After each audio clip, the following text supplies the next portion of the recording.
Hey guys, it's Mike with M&M Precision Painting. This channel is dedicated to showing you what the pros know so you can do it yourself. In today's video, we're going to be showing you guys how we fill nail holes in trim and how the way you might have been taught to do it or have been doing it might not be the most fast and efficient way to do it. For that, you guys, stay tuned. Here we go.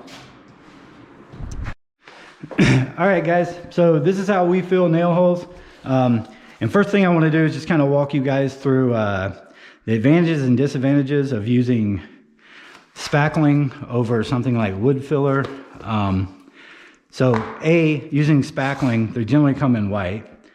That being said, considering your new construction trim or a lot of your pre-primed trim, if you just had a remodel, generally comes, if it's, you know, pre-primed at the factory, comes white. So if you're using white spackling, you're more apt to miss that when you come back to sand, because you do have to sand after this process regardless of how you do it.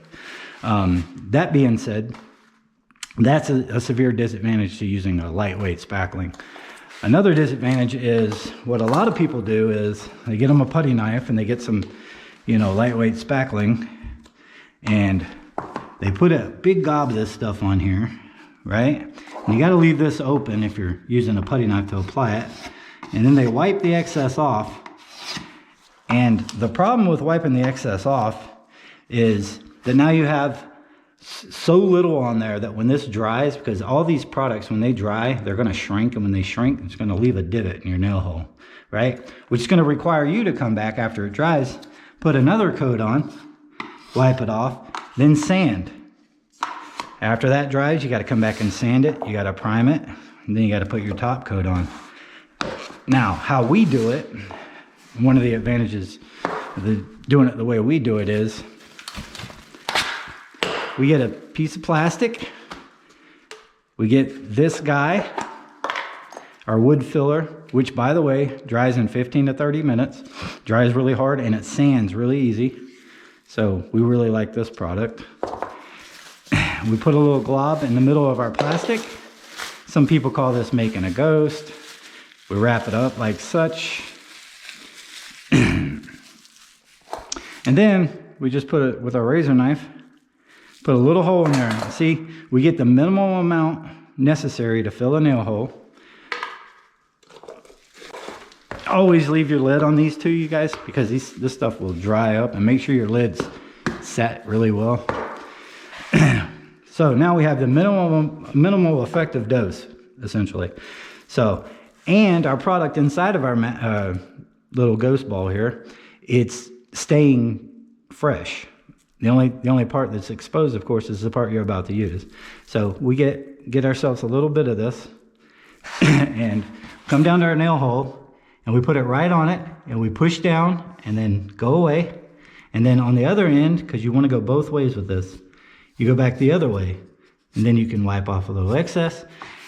And you'll notice that we've left an abundance of this. In other words, we've left more than we needed to compensate for any shrinkage, okay?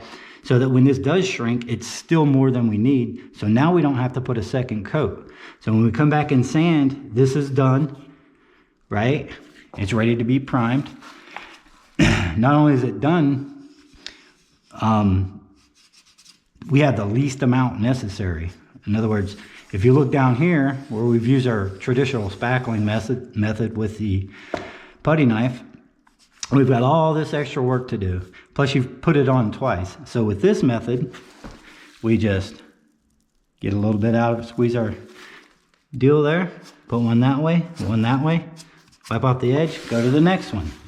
You got a nail hole, that way. Now you just come back and sand. You don't have to put another coat.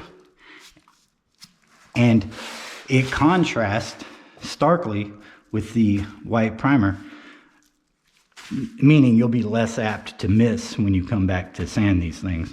You gotta keep in mind, we're doing a 5,000 square foot house. We might fill 5,000 to 10,000 holes. You know what I mean? So you don't have time to go around and look for, you know, hey, is that a hole I filled or not? You know, when it's white like that. So that's the advantage of using this stuff.